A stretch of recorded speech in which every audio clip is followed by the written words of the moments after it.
উগান্ডায় সামান্য একটা ম্যানহোলের ঢাকনা চুরি করার অপরাধে এক লোককে মৃত্যুদণ্ড দেয়া হলো। মৃত্যুদণ্ডের আগে তাকে জিজ্ঞেস করা হলো, তোমার শেষ ইচ্ছা কি? তখন সে বলল, আমার শেষ ইচ্ছা হলো আমি একটা বারের জন্য মহারাজের সাথে দেখা করতে চাই। তো সেই দেশের নিয়ম ছিল মৃত্যুদণ্ডপ্রাপ্ত আসামিকে তার শেষ ইচ্ছা পূরণ করতে দিতে হবে। তো নিয়ম অনুযায়ী তাকে রাজ দরবারে রাজার সামনে হাজির করা হলো। তখন রাজা তাকে জিজ্ঞেস করলো, কি ব্যাপার, তুমি তোমার পরিবারের লোকজনদের সাথে দেখা না করে আমার সাথে দেখা করতে চাও কেন?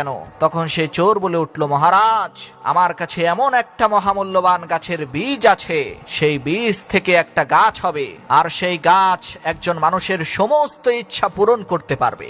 এখন আমি তো আর এই দুনিয়াতে বেঁচে থাকবো না, তাই এই অলৌকিক ক্ষমতা সম্পন্ন মহামূল্যবান গাছের বীজটি আমি আপনার হাতে তুলে দিতে চাই। কেননা এই গাছের বীজটা যদি ভুল মানুষের হাতে চলে যায় তাহলে আপনার রাজ্য একেবারে তছনছ হয়ে যাবে। চোরের এই কথা শুনে রাজামশাই বলে উঠল, মাশাআল্লাহ, এটা তো খুবই ভালো কথা, তো কোথায় সেই গাছের বীজটা, দাও আমাকে। তখন সেই চোর বলে উঠল, মহারাজ, এই গাছের বীজটা এমন একজন ব্যক্তিকে আজকে সূর্য ডোবার আগেই মাটিতে রোপণ করতে হবে যে ব্যক্তি জীবনে একটা পয়সাও চুরি করে নাই। যেহেতু আমি নিজে একজন চোর, তাই আমি যদি বীজটা রোপণ করি কোনো লাভ হবে না। আপনি বরঞ্চ অন্য কাউকে দিয়ে এই গাছের বীজটা যে কোনো মূল্যেই হোক সূর্য অস্ত যাবার আগেই রোপণ করান, না হলে সেই বীজটার ক্ষমতা নষ্ট হয়ে যাবে।